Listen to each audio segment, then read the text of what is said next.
नकाशावर कसबा हा मतदारसंघ जेव्हा आला तेव्हा अख्ख्या देशाचं लक्ष होतं कसब्यात काय होतंय, कसब्यात काय होतंय, धुळी दंगेकर काय. आता चंपा तिकडे एवढे तरी आहे.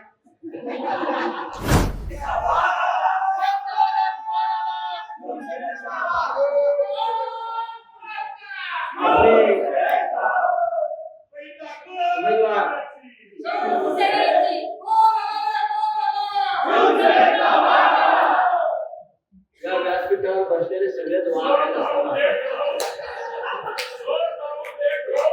आणि काय व्यासपीठावरील श्री रोहित पिलरजी, अंकुश काकडेजी, मोहन जोशीजी,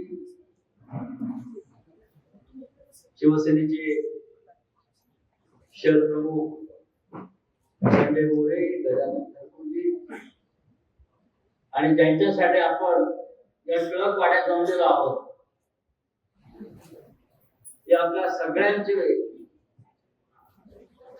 लाडके उमेदवार आमदार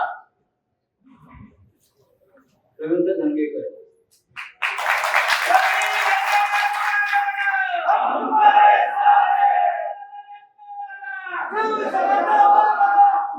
महाराष्ट्राला कसबा हा मतदारसंघ माहीत झाला गेल्या काही वर्षात रवींद्रजी आपल्यामुळे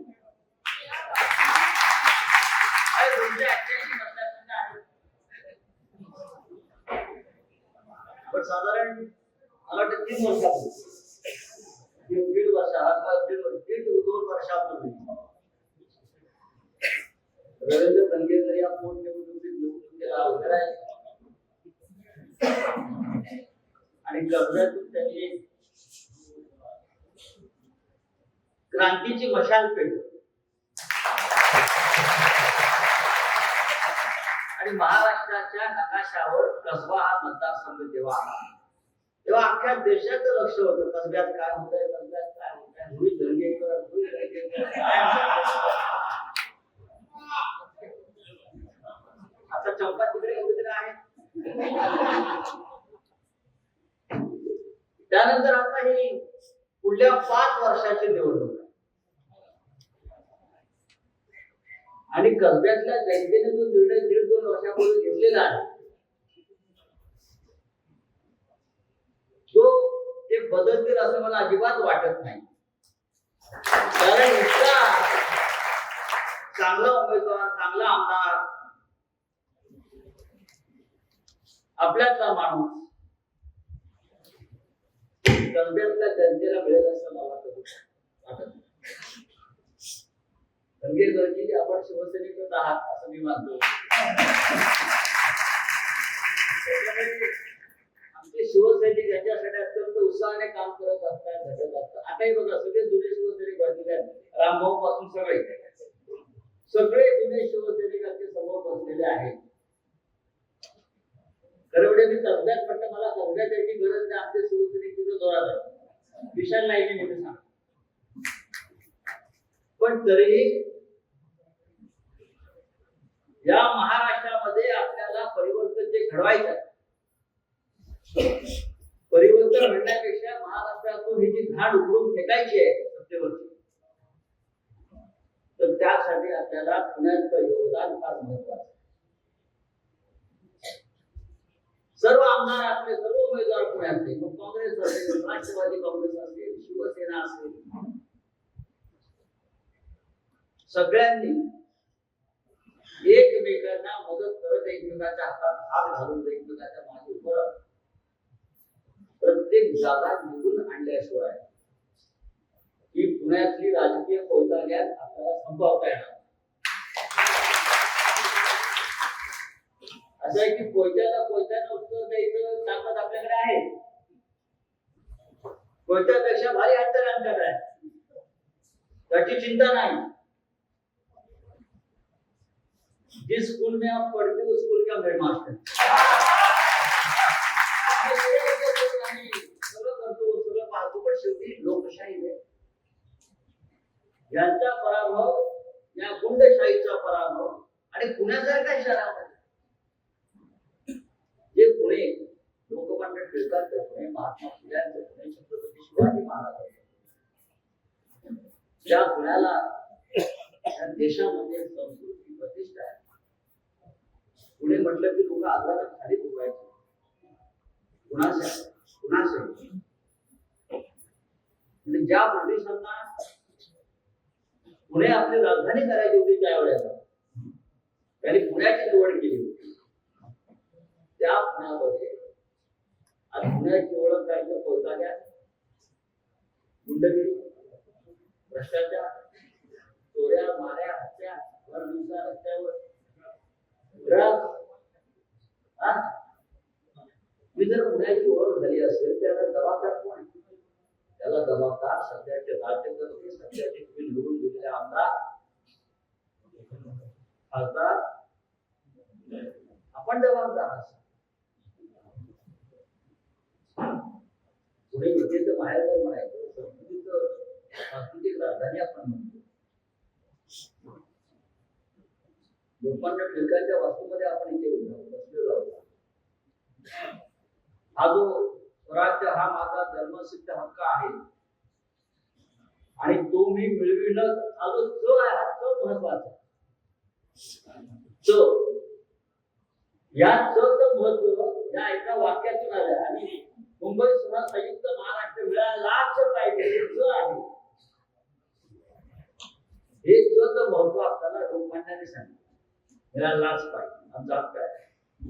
तसं हे या महाराष्ट्रावरचं दळबद्री सरकार आम्हाला घालवायलाच पाहिजे. आणि का घालवायचं? या राज्याला ज्यांनी गद्दारीचा, बेईमानीचा कलंक लावला, महाराष्ट्रासारख्या राज्याचे आमदार 50-50 कोटींना विकले जातात. खासदार 100-100 कोटींना विकले गेले आणि या 50-50 कोटींना विकले जाऊन पण त्यांचा भ्रष्टाचाराची खूप मागणी नाही. गेल्या 2.5 वर्षामध्ये हा महाराष्ट्र अशा प्रकारे विकलेला आहे. त्याला जबाबदार अजित पवारांपासून एकनाथ शिंदेपर्यंत आणि देवेंद्र फडणवीस पासून हसन मुश्रीफपर्यंत सगळे लोक आहेत. आणि नरेंद्र मोदी आणि अमित शहाना तेच हवं की हा महाराष्ट्र बदनाम व्हावा, हा महाराष्ट्र खतम व्हावा. या महाराष्ट्राची प्रतिष्ठा, या महाराष्ट्राचा मान सन्मान जो देशामध्ये आम्ही सगळ्यांनी प्राप्त केलेला आहे. आम्ही गुजरातचे गुलाम म्हणून जगावं, गुजरातचे नोकर म्हणून जगावं, अशा पद्धतीची योजना नरेंद्र मोदी आणि शहा कारस्थान करतात. आणि आमचे लोक या महाराष्ट्राचे राज्यकर्ते म्हणून मिळवणारे त्यांच्या ताटासाठी मांजरं होतात. तेव्हा ही लढाई फक्त महाविकास आघाडीची राहत नाही, शिवसेना, काँग्रेस, राष्ट्रवादीची राहत नाही. ही लढाई महाराष्ट्राच्या स्वाभिमानाची आणि महाराष्ट्राच्या अस्मितेची सुरू होती. शिवाजी पाटलांनी सभा घेतली, 1.5 लाख खुर्च्या होत्या, 1.5 लाख. बघा फोटो आले, 5,000 लोक सुद्धा सभेला नव्हते. या देशाच्या पंतप्रधानाच्या सभेला 5,000 सुद्धा लोक उपस्थित नव्हते. त्याचं कारण असं आहे की या महाराष्ट्राच्या जनतेने नरेंद्र मोदी विरुद्ध बंड पुकारलेला आहे. आपण महाराष्ट्राचे शत्रू आहात नरेंद्र मोदी आणि अमित शहा. आपण महाराष्ट्राचे पहिला क्रमांकाचे शत्रू आहात आणि शत्रूला मदत करणारे देवेंद्र फडणवीस, एकनाथ शिंदे, अजित पवार हे सुद्धा तितकेच या राज्याचे दुश्मन आहेत. या राज्याचा उद्योग, मुंबई पुण्याचा उद्योग, नागपूरचा उद्योग, महाराष्ट्राचा उद्योग, त्याच्यामुळे हजारो लाखो तरुणांना रोजगार मिळाला असता. हे सगळे उद्योग गेल्या 5 वर्षामध्ये गुजरातला नेण्यात आले. मुंबईचं खतम करून टाक, मुंबईचं महत्व संपून टाक, पुण्याचं महत्व उद्या संपून टाकणार. परवा एक उद्योग जाऊन गेले टाटा एअरबसचा. टाटा एअरबस 33,000 कोटीची गुंतवणूक नागपुरात होणार होती आणि किमान 10,000 लोकांना पहिल्या 2 वर्षात रोजगार मिळणार होता. आज तसाच्या तसा उद्योग नरेंद्र मोदी गुजरातला घेऊन आमच्या राज्यकर्त्यांना आमच्या मुख्यमंत्र्याला लाज वाटायला पाहिजे, तरी राजीनामा द्यायला पाहिजे होता. माझ्या राज्याचा उद्योग तुम्ही पळून घेऊन जाताय, माझ्या तरुणांना महाराष्ट्राचा विरोध नाही करताय. पुढे लाचार, कारण हे सगळे डरपोक आहेत. ईडी सीबीआयला घाबरून मोदी आणि शहाच्या तंबूत शिरलेले मांजर आहेत. शिवसेना का फोडली, राष्ट्रवादी काँग्रेस का फोडली, त्याचं कारण शरद पवारांसारखे जे महाराष्ट्राचे एक टोलेदर्द नेते म्हणून आम्ही त्यांच्याकडे पाहतो. बाळासाहेब ठाकरेंची शिवसेना, ही शिवसेना बाळासाहेब ठाकरेंनी मराठी माणसाला न्याय मिळावा, महाराष्ट्राचं रक्षण करते म्हणून शिवसेनेची स्थापना आपण केली. बाळासाहेब, जोपर्यंत शरद पवारांचा पक्ष आणि शिवसेना या राज्यामध्ये आहे, तोपर्यंत आम्हाला मुंबई तोडता येणार नाही, महाराष्ट्र तुटता येणार नाही. त्याच्याकडे शिवसेना पडा, राष्ट्रवादी काँग्रेस पक्ष मानसकत अशा व्यापारी वृत्तीनं हा देश चालला. मोदीचं काय करते आता, हे प्रचार वगैरे संपला का मोदी लगेच ब्राझीलला चालले,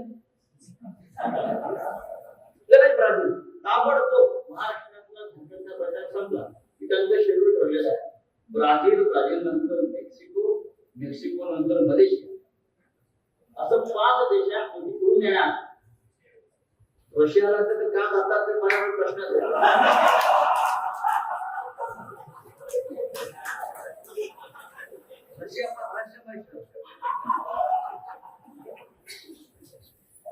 रशिया वगैरे यामधून का जातात? या देशामध्ये इथं सुद्धा प्रधानमंत्री आम्ही पाहिले, अटल बिहारी वाजपेयी असतील. आधी आपल्या देशात आणि माझा देश मग परदेश, पण हे कायम परदेशात. काय करतात, कोणत्या भाषेत बोलतात, मिठीची भाषा मिठ्या मारतात, काय कानात सांगतात. तो ट्रम्प निवडून आला तर ह्यांच्यामुळे, ती कमला हॅरिस आली असली तरी पण ह्यांच्यामुळे. पण अमेरिकेत ज्याप्रमाणे कमला हरली तशी इथे पण कमलाबाई हरणार. आता इथे कमलाबाईचं काम नाही.